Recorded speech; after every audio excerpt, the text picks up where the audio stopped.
Undercover Police Part 2. The return of this Allie going to visit Dallas for a little date type thing. Alice is trying to be a baby daddy, but more than a baby daddy. Is anybody else just sick of Allie? I'm just sick of her. I just don't really care either way. But I will say I care a lot about the new Dallas. Can we talk about the moment where, first of all, he picks up the baby, stabs it in the leg with the EpiPen, and then is like, I have to take my child. I've got the child. Yeah, like, I've got the child. Hashtag tracksuit dad and hashtag tracksuit baby. They both wore tracksuits in one episode.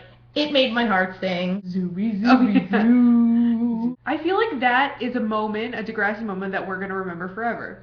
Just really goes down there with, like, my favorite, like, cringe-worthy moments. Very, like, Spinner and Jimmy dance off. Oh, like, Spinner gets erection in class. Yeah, like, it was one of those moments. And I felt bad because Punk Gibby was taking him down, like, a road of, like, badness. And but Punk Gibby's the best. Honestly, I'm really impressed with Punk Gibby because I feel like in a very short amount of time, I'm already more interested in him than I am in some of the other people. Seriously, though, he's a really compelling, like, interesting character. Yeah, we might want to consider keeping Punk Gibby around for a few more times. If Fitz had, like, a chubby little brother, it would be Punk Gibby. And we would love him forever. Keep Punk Gibby around. And for those of you who don't know who Fitz is, you should really Google it. He wore Uggs once. They know who Fitz is. Somebody might not. No, they know who Fitz is. There are newcomers to the fandom. All right, they might not know. Welcome. Welcome to the fandom. Welcome. Loved how Zig is kind of finally, like, living up to the Spinner mentality of things. How, like, he's learning from his mistakes and not letting them hold him back and kind of being a better person. My favorite moment was when Punk Gibby tells Zig, he's like, hey Zig, you don't need that group of people over there. And Zig had this moment of realization where he's like, oh, wait a second. I'm in a bubble of Degrassi land, and these are the people that are going to be with me for the next, like, decade of my life, and they actually are the people that I need to be with. Yeah, I do. So I enjoyed that. And it was great, because he brought Punk Gibby along, and you know what? It was, like, kind of like a Spinner moment after the whole shooting, when he wants to be, like, re-accepted into his friend group. And I totally love that they all kind of eventually warmed up to giving him a chance to, work in Eli's movie and all of that. Which Eli just angered me in this episode. He's just like hyperactive. He's like, Imogen, what's my timing on the episode? And I'm like, listen, Eli, calm down with your tight pants and just his directorial simmer down. One of the things I also enjoyed about this episode was the focus on gun violence. I think being that has been something that's been so prominent in current events recently. I felt like there was like a little bit of a nod at what's going on in the media right now as far as gun violence. And it was appreciated because it's something that, while we're young, should still be talked about. I think it's something that's important to know about and to kind of be able to discuss. And they were saying a lot of factual things that I didn't even know, so I have to go do my homework on that topic. Seriously, though, I feel like I really do. I don't know as much as I thought I did about guns and, control and who can have one and what the whole dealio is on it. But it's something you kind of should know. Yeah, it was nice to hear about that because that is definitely an issue that's going on not only in the United States right now, but everywhere. And I think we need to be informed. And how about C getting attacked when she went to go try and buy a gun?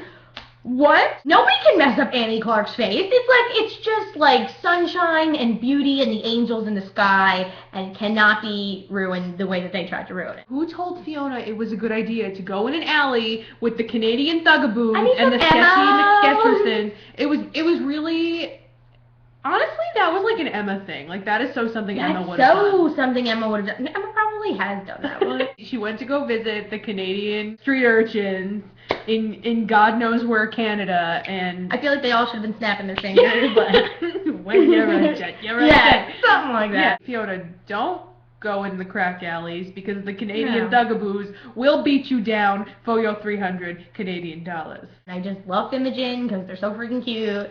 And there was a flipping puppy in this episode, so... And I thoroughly enjoyed Imogen's tops. I love Dallas. Topics of interest. Do you really? I do. I'm really digging on him now. Like, I think I like the way it's going, although I would have loved to see Smurl as Casey. I think that Dallas is at least stepping up to that plate, taking on a role that should have happened. We're both representing the parts of the fandom that really, really like Dallas now, and the parts of the fandom that are accepting him but aren't completely, utterly head over heels for Dallas. I'm almost sold. I love Tracksuit Baby the most. I think that Tracksuit Baby may have given one of the most compelling performances in this episode. That's what I wanted to talk about, was the fact that it was stupid Drew's fault. Oh. How do you not know if the baby ate nuts? Are you an idiot? God. How stupid is Drew? He was like, there was some nuts on the counter, and he said, could I have some? And I was like, yeah, you can have some. Oh, did you tell me that he couldn't have some? I thought you could have some. I don't know. Are my teeth pretty? I don't know. The biggest doofus I've ever seen in my entire life. Wanted to give Drew a shout out for being so dumb. That deserves the slow clap. He is not the father. No. Not the father. Please don't be the father. No, never be the father. Never be the father. Remember that time Ellie and Drew were a thing? Oh. Yeah. Good thing you ran far away, hun. By the way, I now ship Drianka. I've just given up. You don't even feel for it? You've just surrendered. I'm surrendering. Drianka, everybody. I'm just gonna get, like, I love Drianka, like, t-shirts now. Yeah, they deserve a slow clap. You happy? We like Drianka. I know you've been waiting for it. You know who I like a lot more than I like Drianka? JD. Can we talk about how they haven't returned yet? But they have to. But I don't think they will. That's right, people. I'm a pessimist. Welcome to the world. No, I feel like they're perfect. Welcome to the world. They are perfect. Oh my god, they would have the most beautiful, like, slender, wonderful children. Yeah, with, like, great jaws and, like, good bone structure. Wonderful, like, eyes and... Yeah. Oh, God. Hair. Stop it. Face. Stop it. Dallas, Drianka, Tracksuit Baby. Mm-hmm. You know. Zoopy, zoopy, zoo.